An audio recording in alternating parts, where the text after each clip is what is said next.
in Santa Fe, and when I was in boot camp in San Diego, and when I was dodging mortars in Fallujah, I could not have imagined that one day I would share a stage with such renowned speakers.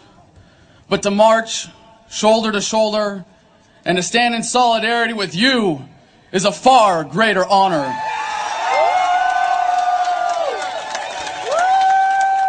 It has been said that when in the course of human events, an oppression so revolts its subjects that it becomes necessary to alter or abolish the means of that tyranny. Is it that time when our Bill of Rights is defiled every day? When our adventures abroad threaten our security at home?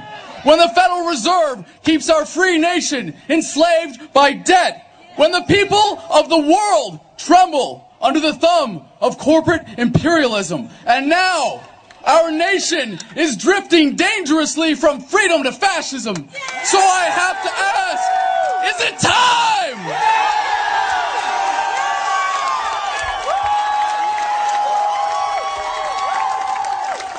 The time is now. The threat is clear. The bands of tyranny are tightening around America, and it is our duty to resist. As empowered patriots, let us take stock of our commitment to the ideals upon which this country was founded. America without her freedoms is like a body without a soul. The challenge before the freedom movement is no less than to bring about a revolution of values, inspire a renaissance of American politics, and breathe new life into the tortured body of our nation. We will meet that challenge with courage and love, and as always, we the people will prevail.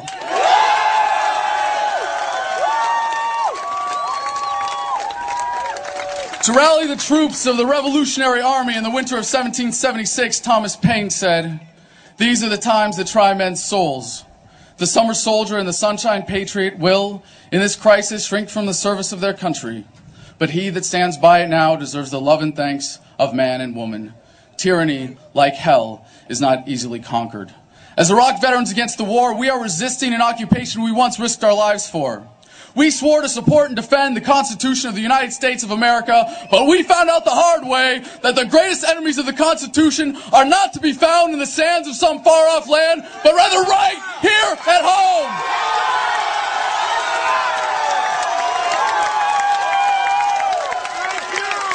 We are your new winter soldiers, and we are still defending America. We bring the values, skills, and commitment that make us warriors to the fight before us today.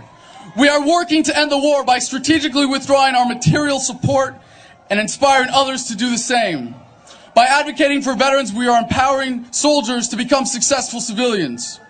With Truth in Recruiting, we are inspiring a generation of young Americans to find a better way to serve their country than dying for empire. And by supporting those who are actively resisting, we inspire further resistance and ensure that soldiers still have the right, as is their duty, to disobey illegal orders.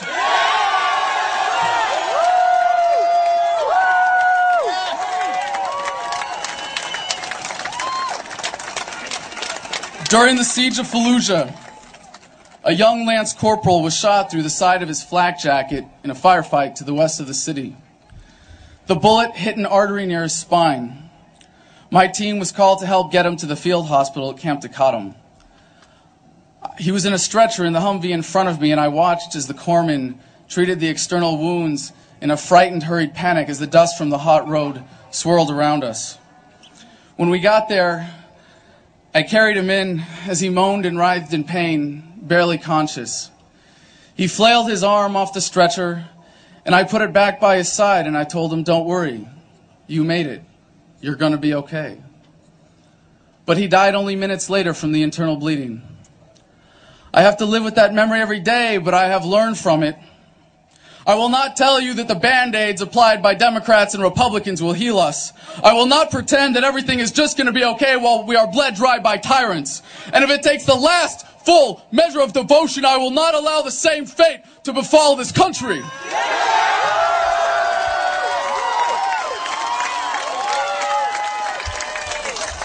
This young movement is getting past the external wounds to the greater evils plaguing this nation.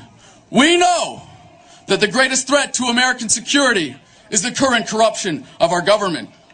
No politician has ever ended a war. Civil rights were won in this country not by any legislator, but by a movement. I have great hope for America, but it comes not from any election. No, my hope comes from you. Our tragic love affair with the state has led us to put far too much trust in a government that we thought could improve our lives, but has instead come to rule our lives for us. We have become, as a people, like a frightened, battered, beat-down victim of an abusive relationship.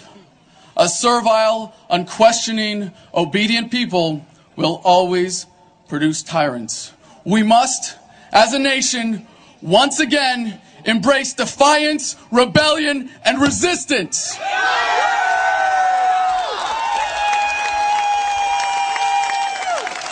Every day, more and more Americans are avoiding unenforceable taxes, leaving government jobs out of disgust, and sending their kids to college instead of combat. But our efforts as a movement must become unified and deliberate to fully withdraw our support and compliance. Be it with your lives, labor, or tax dollars, stop investing in your own oppression.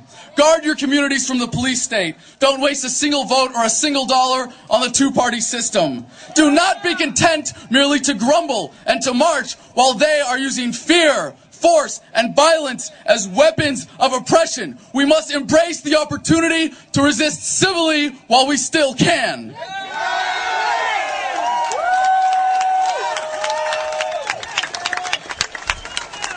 We are compelled to be here for many different reasons, and there is strength in our diversity.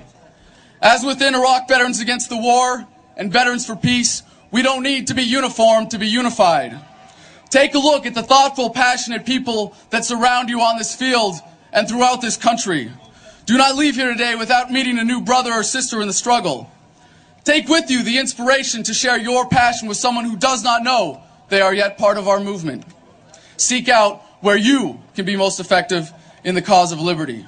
Challenge our force-fed culture of unquestioning conformity and compliance, and embrace a world that is not defined by the politics of fear, our obedience-producing schools, or the false prophets of the corporate media.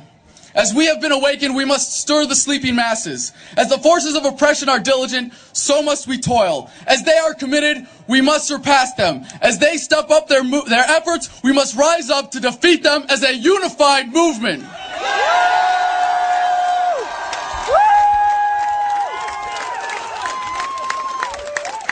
We have been labeled rebels, traitors, enemies of the state. All terms King George would have used to vilify our founders. I, for one, will always rebel against oppression, a traitor only to tyranny, and I would be remiss to not make myself the enemy of a state that so blatantly tramples our freedoms.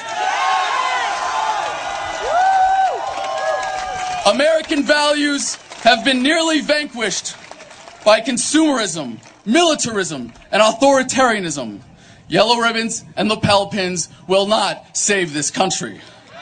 When injustice becomes law, resistance becomes duty. The utmost manifestation of love and devotion to America is today, as it always has been, resistance of tyranny. Resist we must, and resist we will. We will not be silent. We will not obey. We will not let our government destroy our humanity. We will not wait another moment in fear to stand up for what we know to be right. It is time we start meeting oppression with resistance. They cannot stop us. Humanity marches on. You can fight it or fight for it. When we say revolution, we say it with love.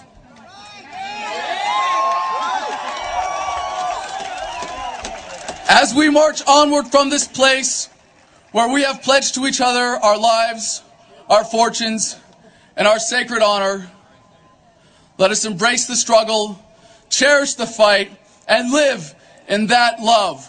The passion of our hearts will be raised with our fists.